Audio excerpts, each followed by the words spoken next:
en los ecos oscuros de una guerra civil olvidada por el mundo, en algún rincón montañoso de América Latina, vivía un niño llamado Matías, de apenas once ecos.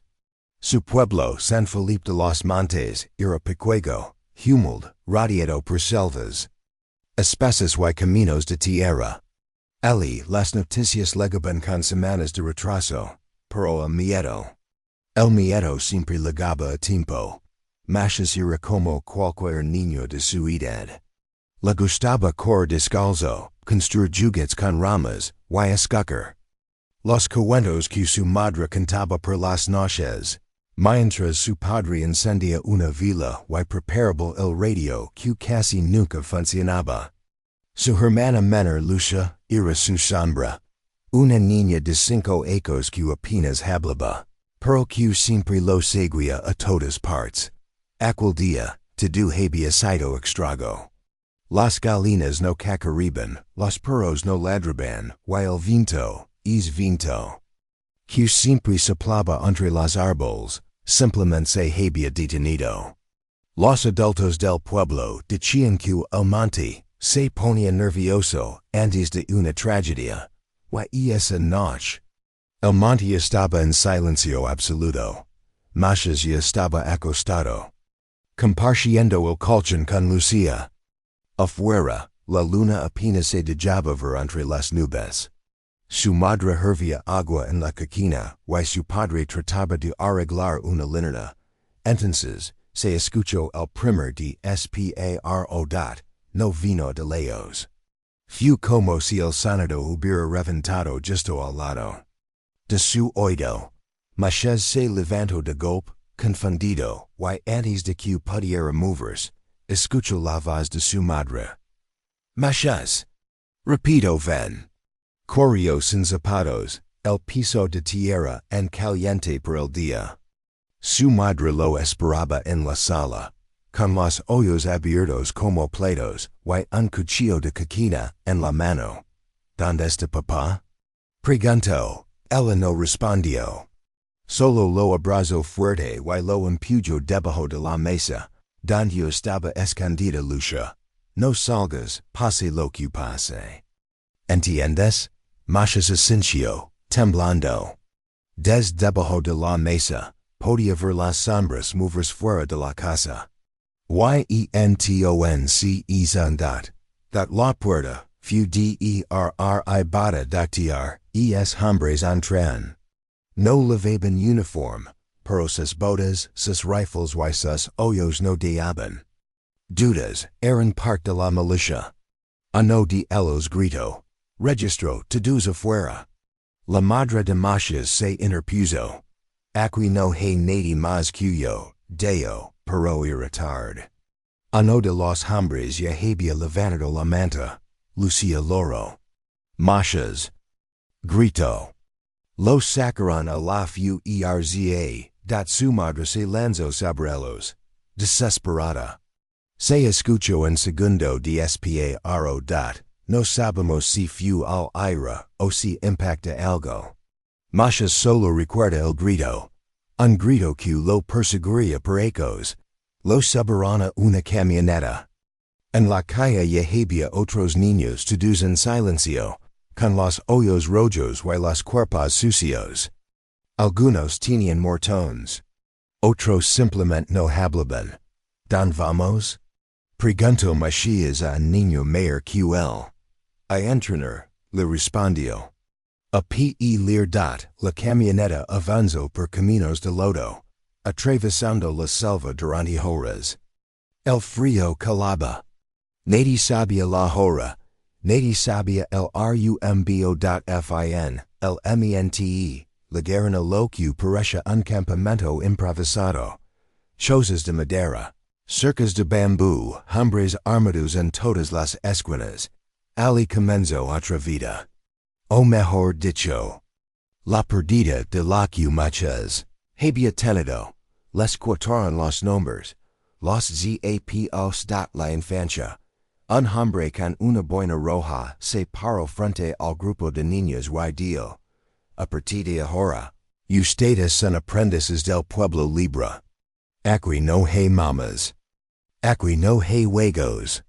Aquí hay obediencia. Dias eneros pasaban bio el sol entrenando. Lesson se gaben a despair, a correr, a no lorer. El que loraba era castigado. El que preguntaba demasiado, desaparece. Matches hacia to do lo que le pedían. Pero su mente estaba en otra parte.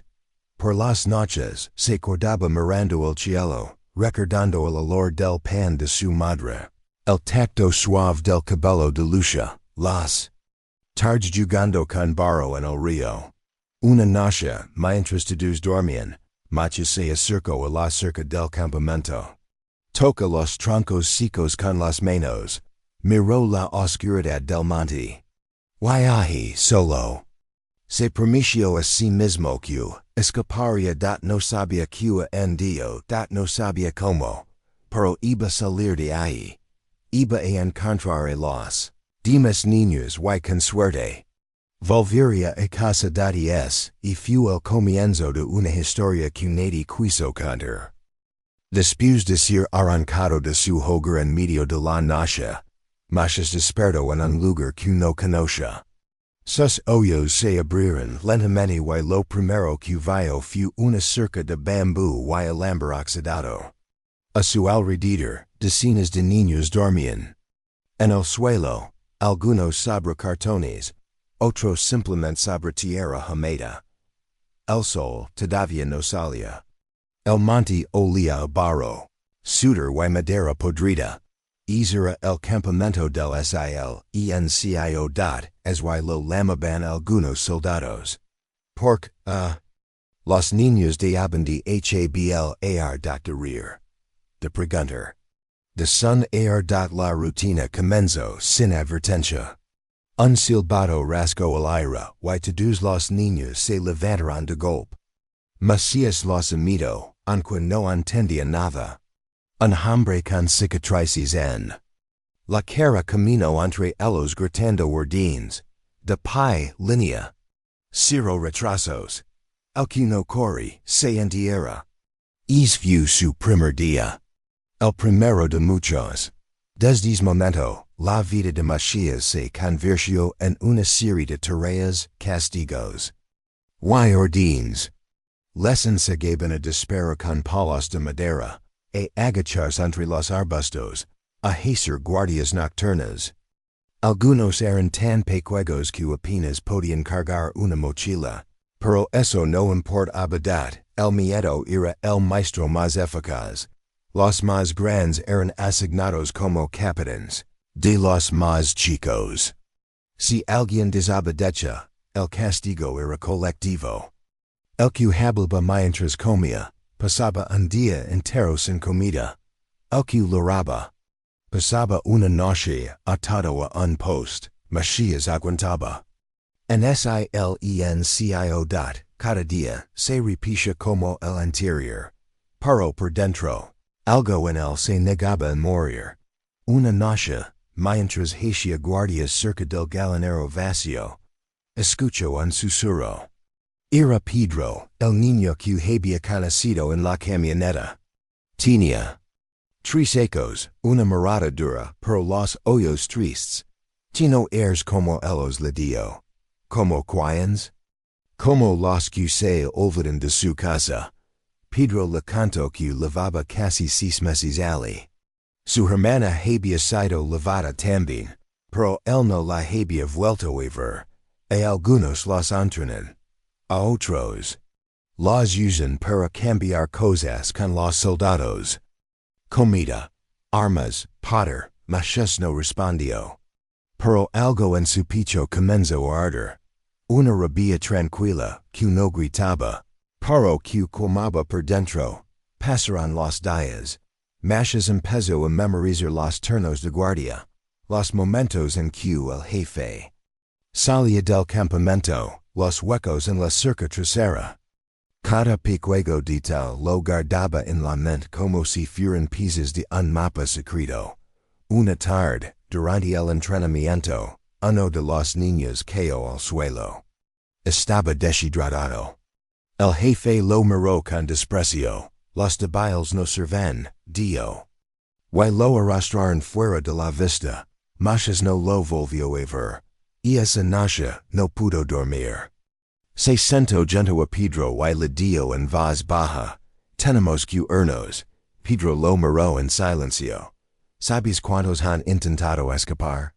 ¿Cuántos lo lograron? Ninguno. Entonces seremos los primeros, Dio matas, sin temblar, durante las semanas siguientes, planearán en secreto. Robarán un par de sogas, una brújula rota que alguien había escondido en una calle vieja, y un trozo de pan duro per día.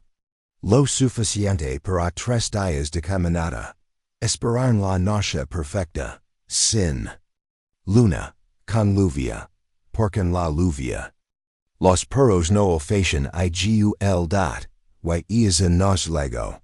A las 2 de la madrugada, Machas y Pedro salieron de la choza arrastrándose entre el lodo. Pasaron por detrás del depósito, rodaron el galinero y llegaron a la cerca trasera. Uno de los troncos estaba suelto. Muchas lo había afloyado días antes denegaron menos temblorosos, abrieron un hueco, pasaron.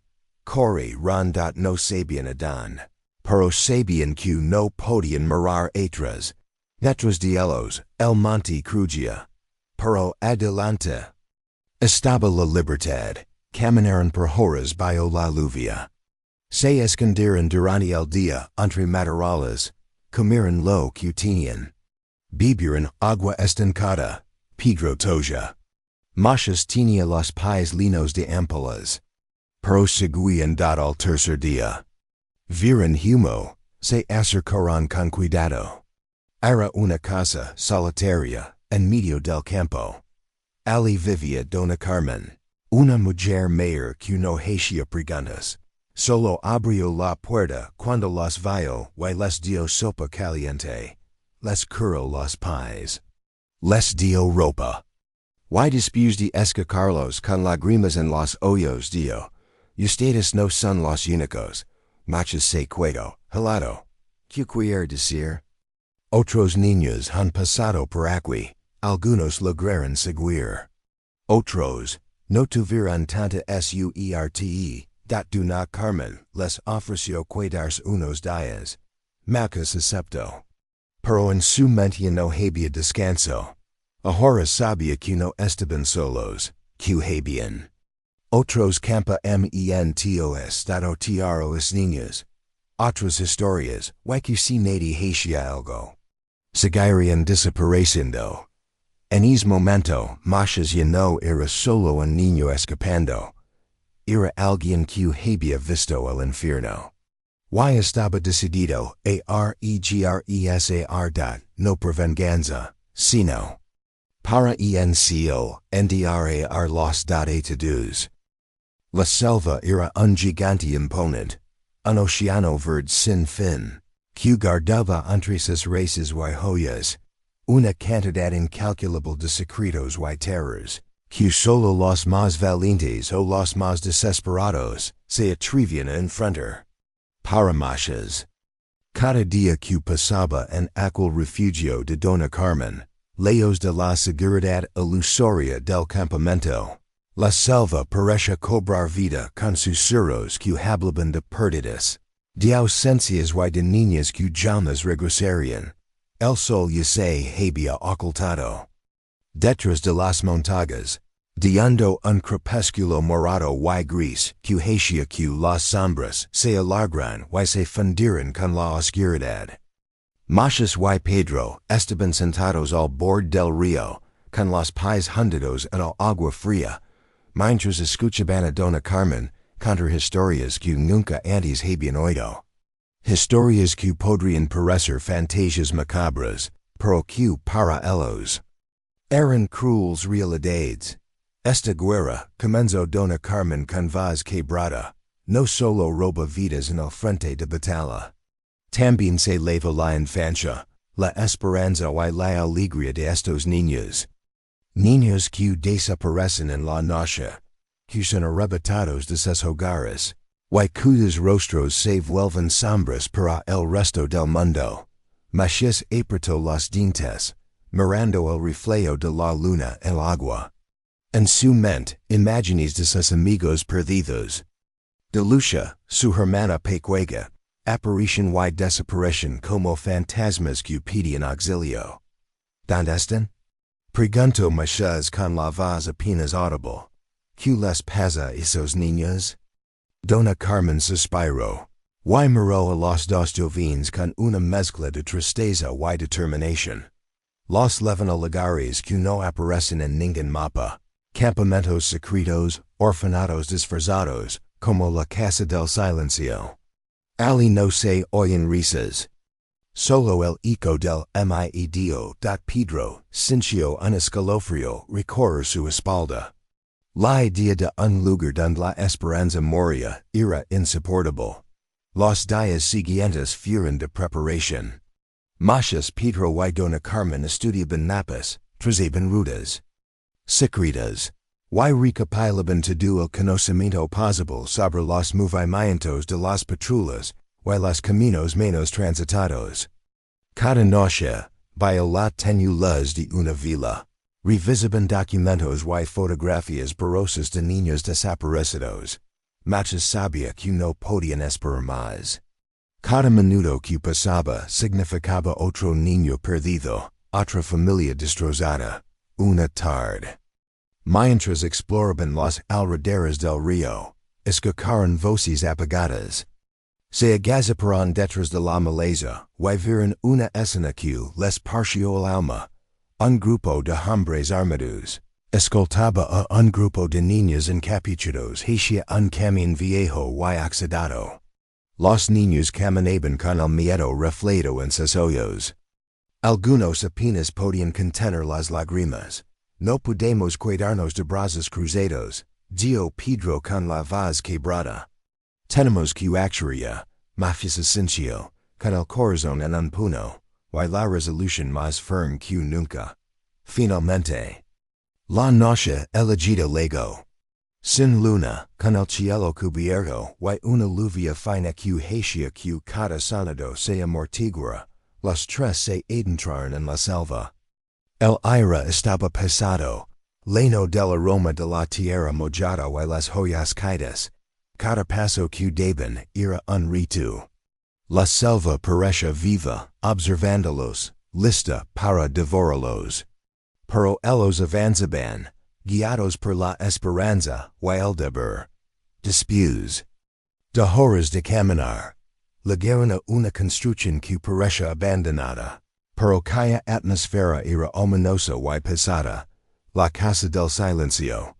Las ventanas estaban cerradas con rejas oxidadas. Y a través de los vidrios rotos se podían distinguir figuras pequeñas, sombras de niños que los miraban con ojos llenos de miedo y explica. Un niño, con voz temblorosa, los reconoció y lanzó un grito que resonó en la noche. Ali están. Las luces se encendieron y en segundos, soldados armados comenzaron a perseguirlos. Matías y Pedro giraron a través de la espesura, con la adrenalina bombeando en sus venas, esquivando ramas y saltando sobre raíces expuestas. Los disparos resonaban a su alrededor, pero su única opción era correr. Después de lo que parecieron horas, lograron escapar. Empapados, exhaustos y con el corazón desbocado, se refugiaron en un claro. Matías respiraba con dificultad, pero su mente estaba clara. Sabía que esa era solo la primera batalla. Que muchos más niños seguían atrapados, esperando ser encontrados. No podemos hacer esto solos, dijo Matías, con la voz firme. Necesitamos ayuda de Pedro asintió, mirando el oscuro cielo que, poco a poco comenzaba a clarear. Esta guerra puede quitarnos todo, pero no pueden robarnos la esperanza. Matías sintió una fuerza nueva crecer en su interior. No importaba cuán oscura fuera la noche, sabía que debía seguir adelante.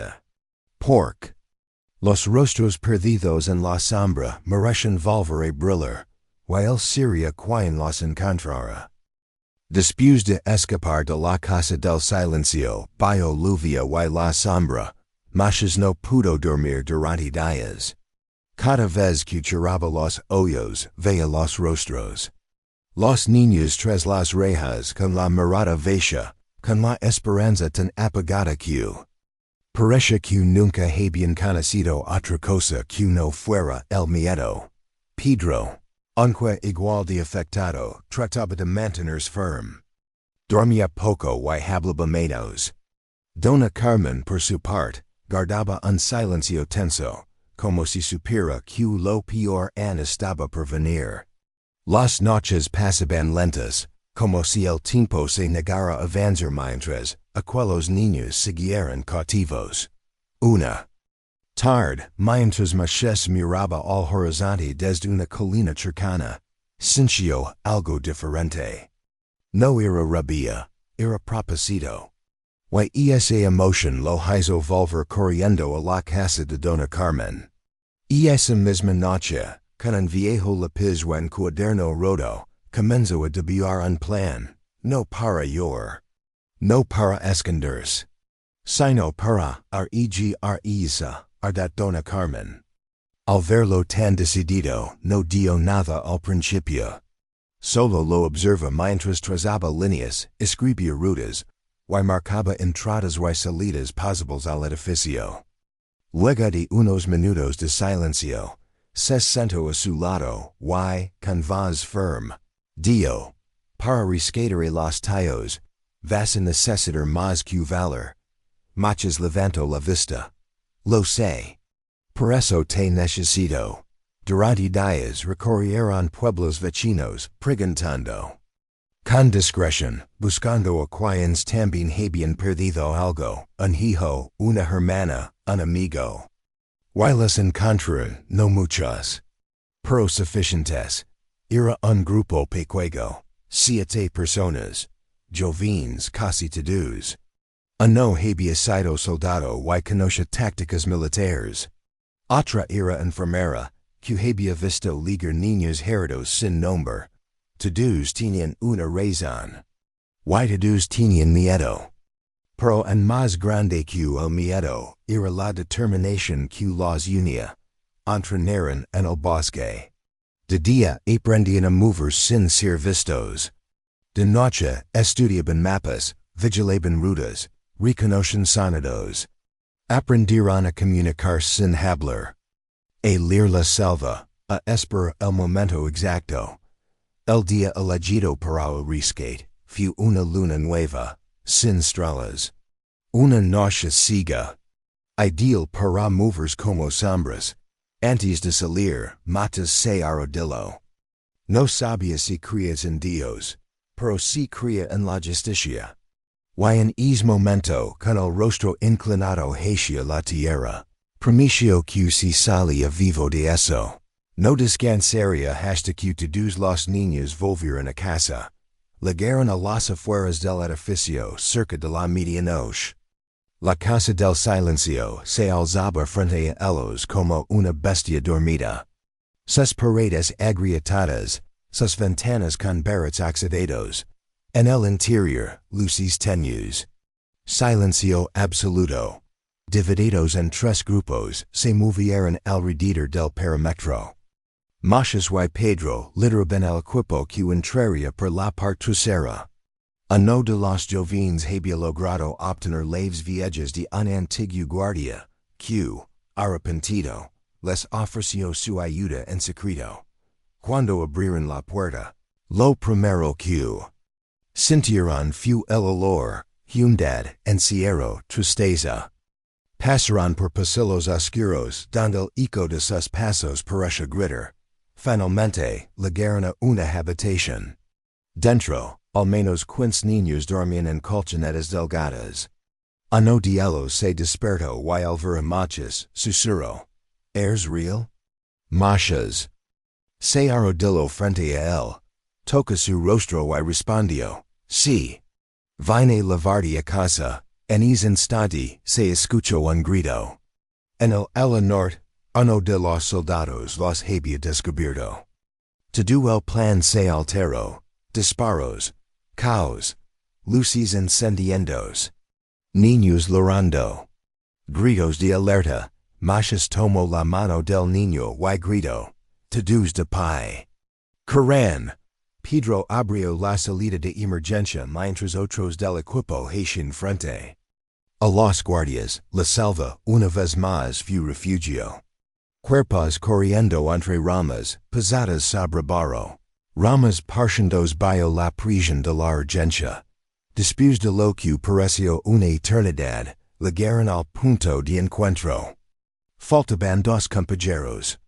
Uno de ellos, el joven que había sido soldado, no regresó. La victoria tenía sabor a ceniza. Sí, habían rescatado a 17 niños. Sí, estaban vivos. Pero también habían perdido. En el claro del bosque, al amanecer. Con los rostros de los niños iluminados por la luz naciente, Matías no pudo contener las lágrimas.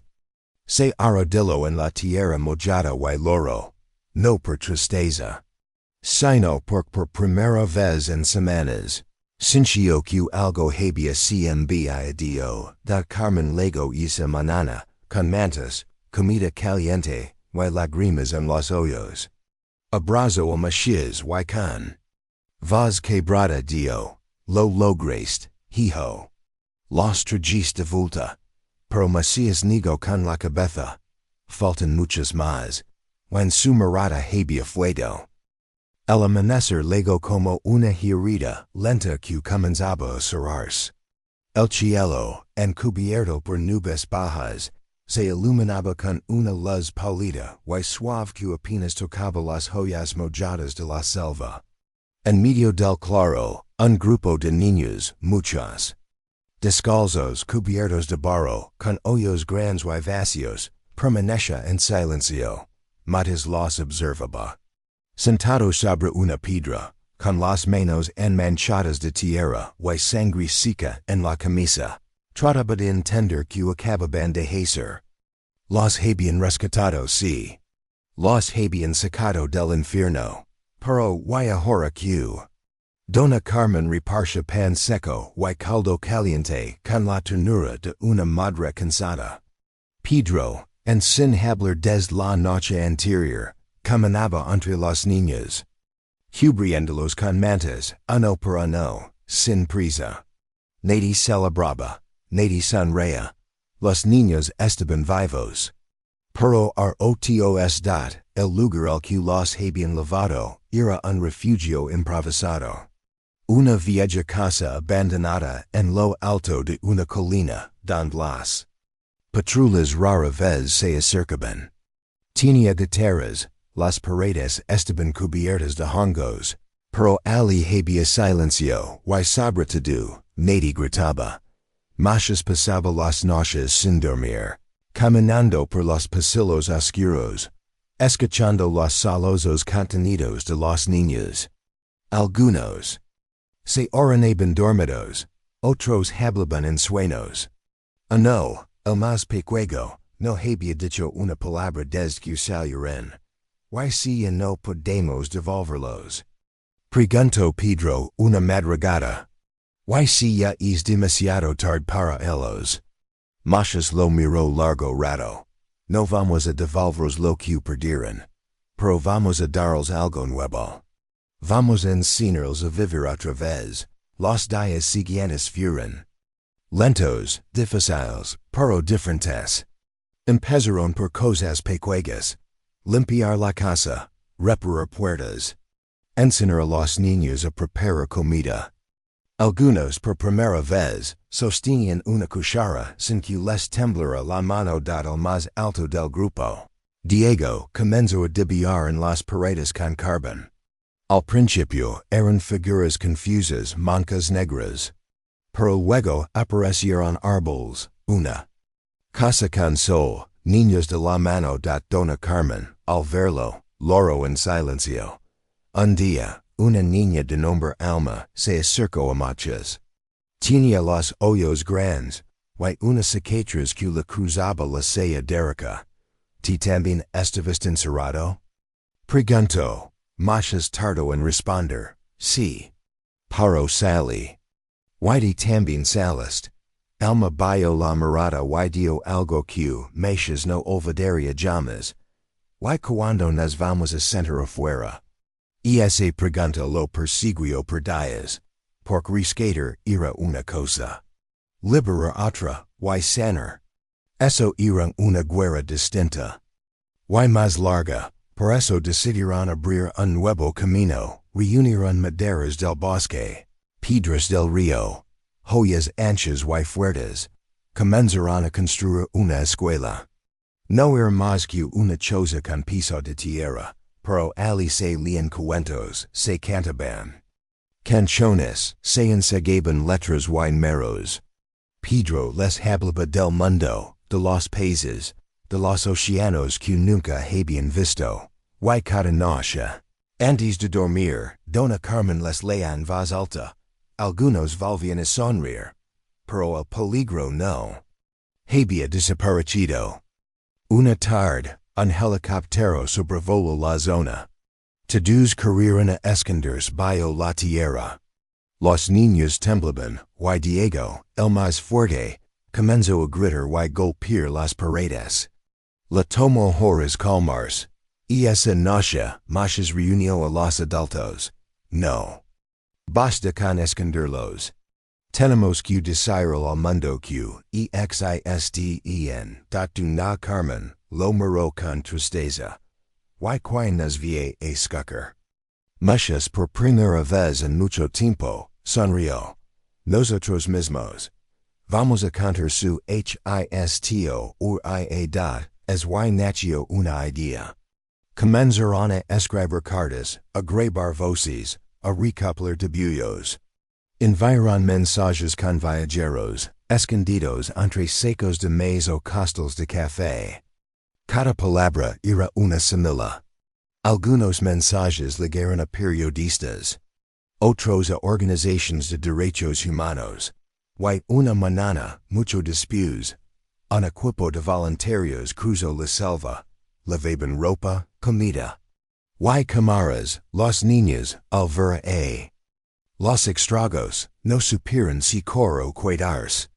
Pero cuando una mujer mostró un libro de cuentos ilustrado, Alma fue la primera en acercarse esa tarde.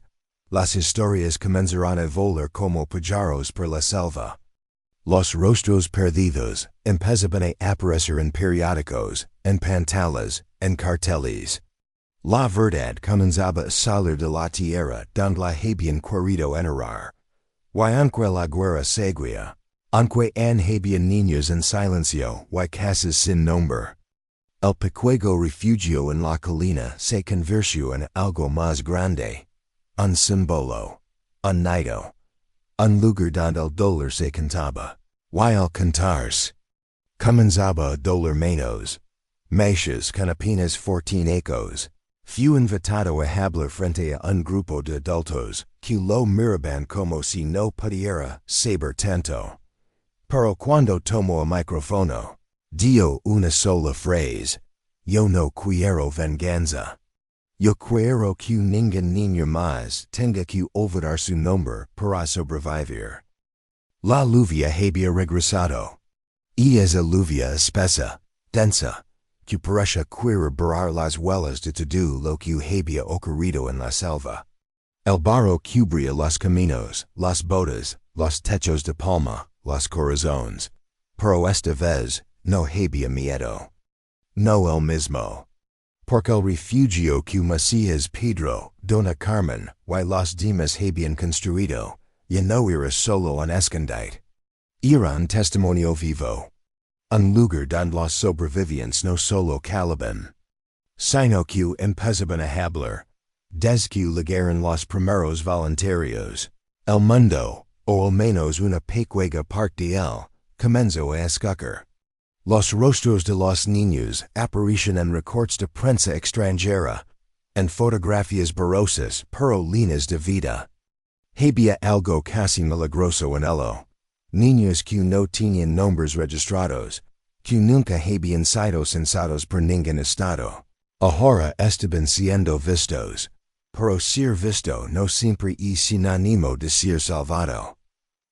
Una mañana, semanas después de la llegada de los voluntarios, 3 camionetas con emblemas oficiales subieron la colina. Bajaron hombres con trajes grises, carpetas en las manos y miradas duras. Detrás de ellos, un periodista de la capital, con cámara en mano y sonrisa ensayada. Venimos a verificar los testimonios, dijo uno de los funcionarios, mirando el lugar como si estuviera inspeccionando ganado. Matías, que en ese momento estaba enseñando a Alma a leer las letras de un cartel, se levantó lentamente. No somos cifras, dijo, clavando los ojos. Somos personas de la visita durante todo el día. Los niños fueron entrevistados, grabados, medidos.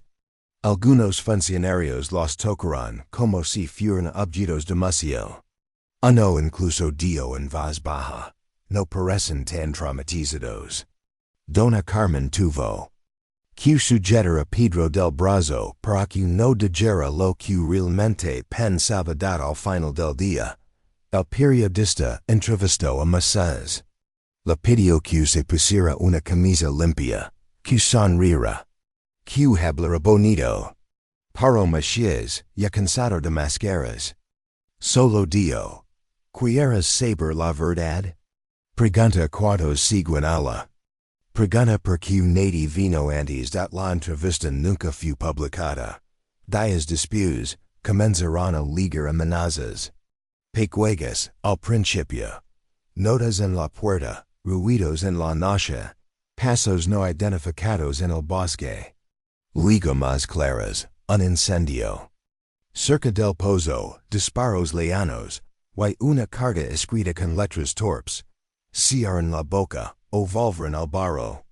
Matías supo entonces que la guerra no había terminado. Solo había cambiado de aro este aro dado al barro. Y esa palabra resonaba en todos.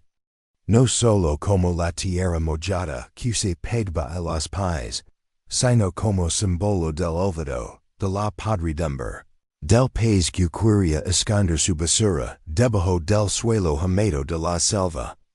Pedro comenzó a tener pesadillas. Sacaba que estaba atrapado. Otra vez, que las paredes se cerraban. Que los niños gritaban y él no podía moverse. Empezó a aliarse, a pasar las noches fuera del refugio. Una noche no regresó. Matías lo encontró 2 días después, en una cueva junto al río. Estaba temblando. No puedo más, dijo Pedro, con los ojos vacíos. Nos van a calar, Matías. Como a los demás, Matías lo abrazó. Lograron los 2. Luego, con voz muy baja, le respondió, que lo intentan. Pero nosotros ya salimos del barro dado el refugio fue reforzado. Se colocaron guardias, se cambió la ubicación de los documentos, y se protegieron los nombres. Los voluntarios internacionales se fueron prisionados por sus propias embajadas. Pero antes de irse, prometieron seguir difundiendo la historia. Y lo hicieron. En un país lejano, una periodista proyectó las grabaciones. Una fotografía de Diego debiando. Una toma de Alma leyendo en voz baja. El testimonio de Matías diciendo, sí. No contemos lo que pasó. Todo esto vía a repetirse la historia cruzó fronteras. Y aunque en el gobierno local lo negaban todo, en otros lugares comenzaron a hablar del refugio del Este. Como lo llamaron pero no todos querían la verdad. Una noche sin luna. 3 hombres armados intentaron entrar no sabían que Pedro había vuelto. Que estaba esperándolos. Que esta vez no van a colarse no hubo muertos. Pero hubo gritos. Y huellas de sangre que levaban selva adentro. Después de eso, Mas decidió hacer algo impensado. Ir a la capital. Preparó una mochila, se despidió de cada niño, ano por ano. Les prometió volver, les pidió no rendirse. Alma le regaló. Un debullo, el canalas, volando sobre la selva, tino nacist para esconder, le dio. El viaje fue largo. Paso por retines, por pueblos que fingen no saber nada, por ciudades donde los muros tenían pintadas que decían, silencio. Es paz, cuando luego se presentó en la puerta de una emisora independiente. Dio su nombre, mostró recortes.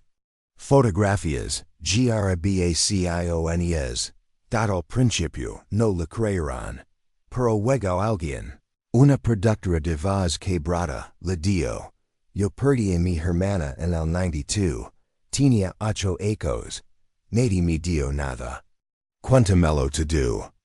Mas habló, durante horas. Grabaron todo cuando terminó, sintió que algo se le desprendía del pecho. No era alivio. Era compromiso. Y esa noche, mientras dormía en una cama por primera vez en semanas, sonó con el refugio. Con los niños corriendo entre árboles, con Pedro rindo. Con Alma escribiendo su nombre en una hoja limp, al día siguiente. Su historia salió al aire, y esta vez, nadie la pudo esconder. El día en que la historia de Masha salió al aire, miles de personas escucharon su voz sin saber quién era. Un adolescente de voz serena, acento del campo y palabras firmes. La transmisión duró exactamente 25 minutos y en ese corto tiempo, algo invisible comenzó a moverse en el país. No fue una revolución, no fue un estallido, fue más sutil. Como una semilla que se rompió al día siguiente. En red social, aparecieron los primeros mensajes. Yo también. Perdí a mi hermano en el 94. Mi prima desaparece en un campamento, nadie investigó. Lo que cuenta es chico. También nos pasó. Pero con los mensajes llegaron también las amenazas. La emisora fue inspeccionada por razones administrativas. Mas recibió una nota bajo la puerta del hostel donde se hospedaba. Calors. También es cuidar a los tíos. No se enmudó. Y esa misma tarde fue una imprenta popular, y pidió algo que no muchos entendieron al principio. Necesito miles de joyas. Cada una con un nombre. Uno solo. Un nombre por joya. El hombre de la imprenta frunció el ceño. ¿Nombres de quién? Mas lo miró directo a los ojos. De los olvidados. Los primeros 200 nombres eran los que él recordaba. Compañeros. Del campamento. Niños que vio desaparecer. Rostros que en lo visitaban en sueños. Luego, con la ayuda de periodistas activistas y otras víctimas, los nombres crecieron. 500, 1200, 3000. Cada joya blanca, una vida, un niño. Un grito. Que no se oyó. Con los brazos cargados de papeles, Matías fue al centro de la ciudad. Frente al edificio del Ministerio de Justicia, comenzó a pegar una por una. Lo hizo en silencio, sin cámaras, sin discursos. Solo no enviar, dado primero. Lucia Araya su herman, dado segundo. Andrés Figueroa su mejor amigo dado tercero. Yanely Rivera, tenía 4 hechos cuando se la liberaron. En una hora, las paredes estaban cubiertas. Algunos transeúntes miraban de reojo, otros se detenían. Una mujer mayor se echó al horror frente a un nombre. Lo acarició como si fuera una lápida. Era mi nieta, dio entre solozos. Nadie me creyó cuando desapareció. A la mañana siguiente, los periódicos hablaron de vandalismo emocional. Los canales oficialistas llamaron a Matías, titter de intereses externos. Un congresista lo llamó, hero sucio. Pero ya era tarde. Los muros tenían memoria. Y el país aunque con miedo, comenzaba a recordar. En el refugio, los niños escuchaban las noticias por una vieja radio. Cuando Pedro escuchó que Matías había ganado una ciudad de nombres, soltó una carcajada. Es loco nos está dando velocidad dona Carmen, sin decir nada. Colgó un cartel en la entrada del refugio. Tenía una sola frase. Aquí recordamos lo que otros quieren enterrar. La reacción del gobierno fue rápida. Anunciaron la creación de una comisión para revisión de denuncias. Pero nadie confiaba. Los informes anteriores dormían. En cajones cerrados deshasticadas. Entonces Matías hizo algo más. Convocó a una marcha no una gran marca. No con banderas ni lideres. Solo una caminata silenciosa con una hoja en la mano. El nombre de alguien perdido. El día acordado. Docenas de personas comenzaron a ligar. Primero mujeres mayores. Luego jóvenes. Algunos levaban fotos. Otros solo una palabra escrita. Hijo. Hermana. Amigo. Marcaron en fila. Sin gritar. Sin carteles. Solo los pasos sobre el asfalto y el peso de los recuerdos. La policía los escoltaba en silencio. Nadie sabía cómo reaccionar ante una multitud de fantasmas vivos. Matías iba al frente. En sus manos llevaba dos joyas, una con el nombre de su hermana. La otra. En blanco. Cuando un periodista le preguntó por qué esa joya vacía, respondió, porque niños que no sabemos cómo se llamaban. Esa noche, las redes sociales ardieron. Algunos aplaudían. Otros insultaban. La televisión oficial guardó silencio. Pero en las casas, las familias hablaban como hacía ecos no lo hacían. Días después, Matías regresó al refugio. Pedro lo esperaba con un mapa lleno de marcas. Mira esto le dio. Son lugares donde también hay niños perdidos. Me escribió gente desde el norte, desde la costa, desde la frontera. Matías lo miró en silencio. Esto ya no es solo. Nuestra historia, susurró, y tenía razón. En los meses siguientes, se abrieron nuevos refugios. Se crearon redes de apoyo. Algunos políticos comenzaron a mencionar el tema.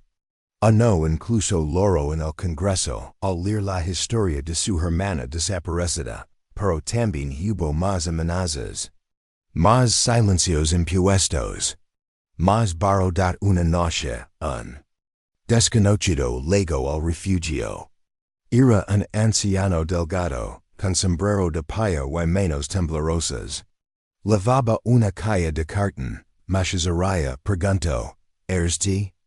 El joven asintió. Esto era de tu madre. Dentro de la caja encontró cuadernos, fotografías, cartas, y una lista escrita a mano. Una lista de niños. Más de 80 nombres. Algunos con fechas. Otros con apodos. Muchos. Con solo una cruz. Esa noche, Matías loro como no lo hacía desde que tenía 10 ecos. Porque su madre también había intentado buscar. También había gritado. También la habían silenciado. Y ahora él tenía su voz. Antes de dormir, salió al patio del refugio. Miró el cielo estrellado. En su mano, sostenía la hoja con el nombre de Luisa. Cerró los ojos y dio en voz alta, te encontra. Hay nombres que se gritan. Hay nombres que se escriben. Y hay nombres que, por más que uno los diga, nunca regresan. Matías lo entendió una noche de lluvia, cuando una niña del refugio, Mariana, desperto gritando el nombre de su hermana. Paula. To-dos. Corrieron a su lado, pensando que algo la había atacado. Pero no, solo fue el sueño, o el recuerdo. Que, a veces duele más que cualquier arma, la vi. Estaba en el río. Tenía los pies sucios. Me dio que me espero mucho, pero que, yeah. Era tarde susurró Mariana, sin mirar a nadie, y entonces muchos comprendió. No todos van a volver. No todos los que estaban en las listas, en los papeles, en los dibujos colgados en las paredes. Había niños que solo existen en las voces, de los que los amaron. Los días siguientes fueron silenciosos. El refugio parecía suspendido en una especie de duelo colectivo. Algunos niños se encerraban en sí mismos. Pedro pasaba más tiempo fuera. Dona Carmen cocinaba más de lo normal, como si quisiera llenar el vacío con olor a pan y sopa. Matías empezó a escribir. No listas. No denuncias, cartas. A los que no vio el andat cada noche. Tomaba una hoja y les hablaba. Querido Andrés, sé que te gustaba correr en el barro. Yo te dije una vez que eres más rápido que el viento. Ahora pienso que te fuiste tan rápido que el mundo no pudo atraparte. Lucia, ¿sabes que encontraste calor? Estaba en una calle con otras cosas que mamá guardó. Oyala lo hubieras tenido cuando escapaste. No sabía si alguien las leería. Pero escribir era su manera de café. No dejar que el olvido ganara. Un día, Pedro volvió con un rostro extraño. No tristeza, no rabia. Algo más profundo. Culpa, fui a buscar a Camilo Dio. ¿Te acuerdas de él? Matías Asensio. A Río de los Niños que comparsa colchón con Pedro en la casa del silencio. Había desaparecido la noche del escape, lo encontró. Bueno, encontró lo que cuidaba, nadie preguntó más, desde entonces. En el refugio, se abrió una nueva costumbre. Cada semana se encendía una vela por los que no regresarán. No para alararlos, sino para recordarlos. Las paredes se llenaron de retratos dibujados a mano. Algunos eran solo siluetas. Otros tenían nombres inventados, porque en siquiera los recordaban completos. Quizás me le imagine, dio un niño una vez. Pero siento que dormía al lado de mí y me abrazaba cuando lo via, mas no dio nada. Solo escribió en una hoja, la que abrazaba cuando lo via, y la pegó junto a los demás. Mientras tanto, en la ciudad, la prisión aumentaba. Había políticos pidiendo investigations, pero también había gente diciendo que era mejor dejar el pasado donde estaba, para que remover el barro. Decían algunos. Otros se burlaban en redes. Le mandó al refugio el título del dolor, pero lo que más dolió fue una carta publicada en un diario importante. Decía, los niños están mejor ahora, ¿no? Entonces, ¿por qué seguir jugando? Esa noche Matías camino solo hasta el claro don solía hablar con Dona Carmen. Se sentó bajo el árbol grande, el que ellos llamaban el centinela, y loro, no de rabia. De impotencia, porque entendía algo que pocos querían aceptar. No todos querían la verdad. Muchos preferían la paz del silencio. A la mañana siguiente, Elma, la niña que le había regalado el dibujo de las alas, entró corriendo al comedor. Legó algo. Una calle grande. Todos salieron. Era una calle de madera, salada con cera roja. No tenía remitente de entierro. Había carpetas, documentos, fotografías, uniformes con membrites militares. Uno de los papeles decía, Proyecto NN. Pedro abrió. Los hoyos como platos. Esto es real, susurro. Aquí están los nombres que nunca quisieron reconocer. Muchos hojeo los archivos. Reconoció algunos. Otros eran nuevos. Había listas con descriptions como 5 ecos, cabello rizado, sin nombre asignado. Como si fueran objetos. Uno de los expedientes tenía una fotografía borrosa. Y una nota, niña rescatada en zona 7, se negó a hablar. Possible parentesco con caso Lucia Araya. El corazón de Masha se detuvo por un segundo. Lucia? Paro. No había más información. Solo un mero, una fecha. Y luego. Silencio. Isa nace, Masha no durmió. Se quedó mirando la foto borrosa. Una niña de espaldas. Una trenza. Una manca en la blusa. Era ella. La incertidumbre era peor que la muerte. A la mañana siguiente, muchos reunió a todos. Quiero que escuchen esto, dio. Con la voz firme, pero rota. Leo una carta. Una sola. La más importante que había escrito. Para los que no regresen. No sé si están muertos. Si están lejos, si están esperando. Pero quiero que sepan que aquí seguimos. Que no los olvidamos. Ustedes son más que nombres en una joya. Son los menos. Que nos empujaron a resistir. Son la ausencia que se volvió grito. Algunos dicen que ya basta. Que miremos hacia adelante. Pero como avanzar. Si los cimientos de esta tierra están hechos con sus voces. Cada paso que damos es por usted, Esta, no para traerlos de vuelta, sino para que el mundo sepa que alguna vez estuvieron, y que no fue en vano. Los niños leyeron en silencio. Dona Carmen. Abrazó a Matías como si fuera su hijo.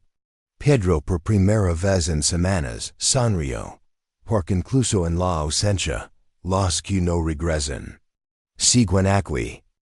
La selva amanece cubierta por una neblina, que le daba un aire casi mágico, un velo que parece proteger los secretos enterrados en su suelo húmedo. Los árboles gigantes, testigos silenciosos de innumerables historias, mechan sus hojas.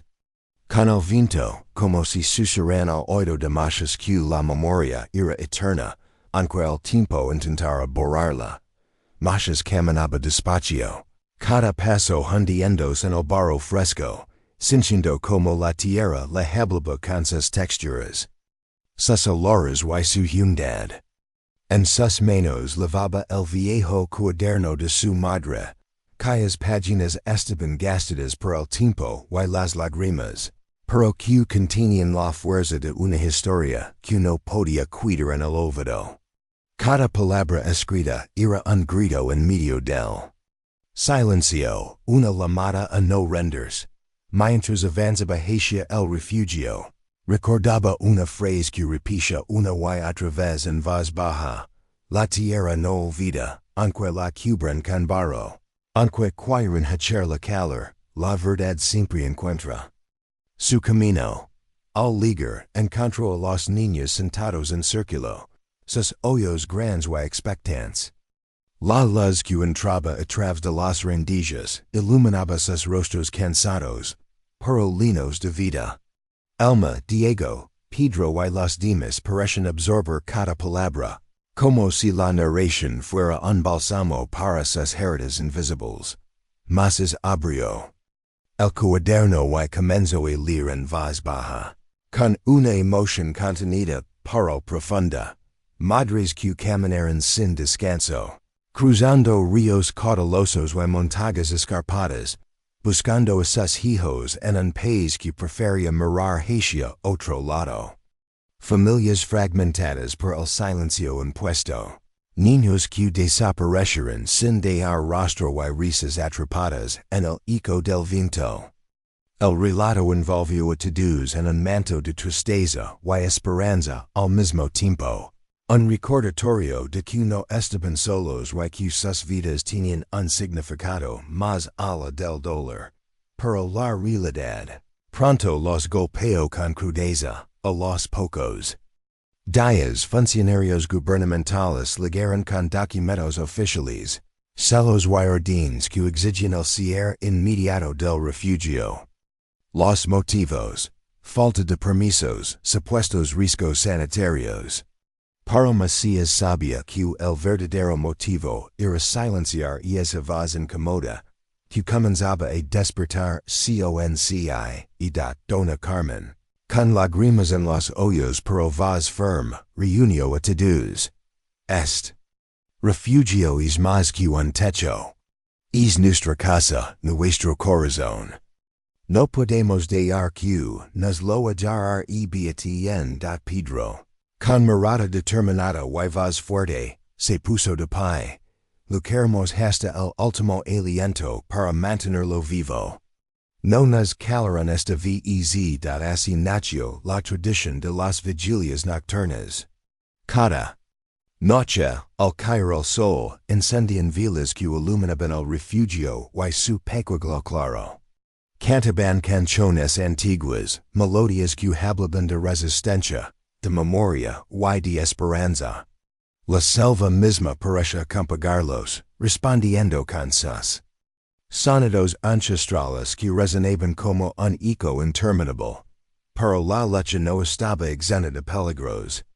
Un incendio inesperado arrasó una parte de la selva cercana. Entre gritos de terror y desesperación, todos se unieron, usando baldas de agua, tierra y hojas mojadas para apagar las llamas. El fuego dejó cicatrices visibles, pero también reafirmó la necesidad de proteger no solo la tierra, sino también sus sueños y recuerdos. En medio de caos, una carta cambió el rumbo de la historia. Un hombre, ex-militar, envió un mensaje lleno de arrepentimiento y miedo, ofreciendo revelar la verdad oculta tras los proyectos secretos, que incluían desapariciones masivas, experimentos crueles y reclutamientos forzados. Sin embargo, también mencionó una luz: niños que lograron escapar y vivían ocultos, temiendo regresar al mundo que los había olvidado. La reunión con aquel hombre fue secreta y tensa. En un claro apartado, vio la sombra de los árboles. Él contó lo que había visto y calado por ecos. Mas escuchó cada palabra, consciente de que esa verdad sería su mayor arma y su mayor caridad al volver al refugio. Mas compartió la noticia con los niños. Les explicó que su misión ahora era doble: recordar a los que se habían perdido y encontrar a aquellos que aún estaban vivos, ocultos en las sombras, con miedo pero con vida. Los niños lo miraron con mezcla de temor y esperanza, y mas les prometió que juntos, ningún nombre quedaría sin ser llamado, ninguna voz sin ser escuchada. Mientras la red de apoyo crecía, también lo hacían las amenazas y la censura. Intentaron apagar la llama que habían encendido, pero el eco de la tierra era fuerte, persistente y inquebrantable. Con el barro en los pies y el corazón en la mano, Matías y su comunidad continuaron, sabiendo que aunque la tierra está en silencio, siempre escucha, que su eco es eterno. La selva se despertaba lentamente, como un gigante que desaparece sus miembros tras un largo sueño. La bruma matutina abrazaba las copas de los árboles milenarios, y descendía en cascada hacia el suelo, envolviendo todo en un manto plateado que parecía proteger los secretos de aquellos ecos sombríos. Cada hoja, cada rama, cada piedra parecía guardar memorias que el tiempo se negaba a borrar. Mas avanzaba con paso firme, pero silencioso por un sendero cubierto de hojas húmedas y barro.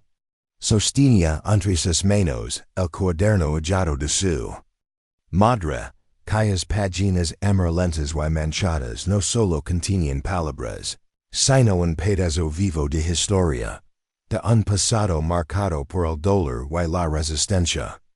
En cada plieg de aquel diario se lea la lucha incansable de familias destrozadas, la voz calada de los que no pudieron volver, y la alma que mantenía viva la esperanza, mientras se acercaba al refugio que durante ecos había sido su hogar.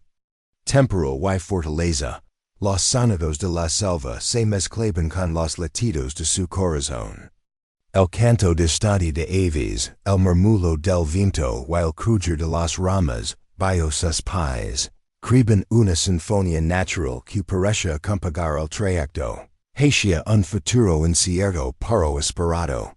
Los niños y jóvenes que lo acompañaban caminaban en silencio, sabiendo que cada paso era una batalla ganada contra el olvido.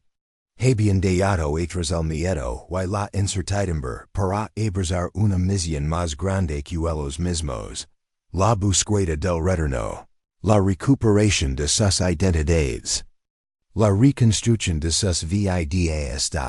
La carta del ex-militar arrepentido había sido una luz en la oscuridad. Sus confesiones desgarradoras habían destapado una red de mentiras, desapariciones forzadas y experimentos secretos que afectaban a cientos de niños y niñas. Gracias a esa revelación, la comunidad había logrado tejer una red de apoyo que abarcaba desde organizaciones internacionales hasta líderes locales, todos unidos por un objetivo común, pero la búsqueda no fue sencilla. La burocracia insensible y corrupta, los funcionarios que miraban con indiferencia o hostilidad, y las amenazas veladas por parte de quienes querían silenciar la verdad, eran solo algunos de los obstáculos en el camino. Matías recordaba las palabras escritas por su madre con tinta querida y temblorosa, aunque quieran enterarnos, la tierra nunca olvida. La verdad es un río subterráneo que siempre encuentra su cauce. Y esas palabras eran su ancla cuando la desesperanza amenazaba con arrastrarlo. 3 meses de investigación, láminas y reuniones secretas, llegaron los primeros reencuentros. Niños y jóvenes que se creían perdidos aparecían tímidamente, algunos con cicatrices visibles, otros con el alma marcada por el trauma. Cada abrazo, cada lágrima contenida y cada nombre pronunciado con fuerza era una victoria silenciosa. Contra el silencio impuesto, el refugio se convirtió en un espacio de sanación y reconstrucción. Psicólogos, terapeutas, educadores y voluntarios trabajaban sin descanso para acompañar a no en el difícil proceso de reconciliarse con su historia y construir un futuro. Durante una ceremonia bajo un cielo estrellado, Matías se dirigió a todos los presentes con una voz llena de emoción y determinación. Hoy no celebramos solo el regreso de nuestros hijos y hijas. Celebramos la fuerza de nuestra comunidad, la memoria que nos sostiene y el compromiso con un futuro donde ninguna infancia se rebata. Las palabras resonaron entre los árboles, y fueron recibidas con aplausos, lágrimas y abrazos que hablaban de un renacer colectivo.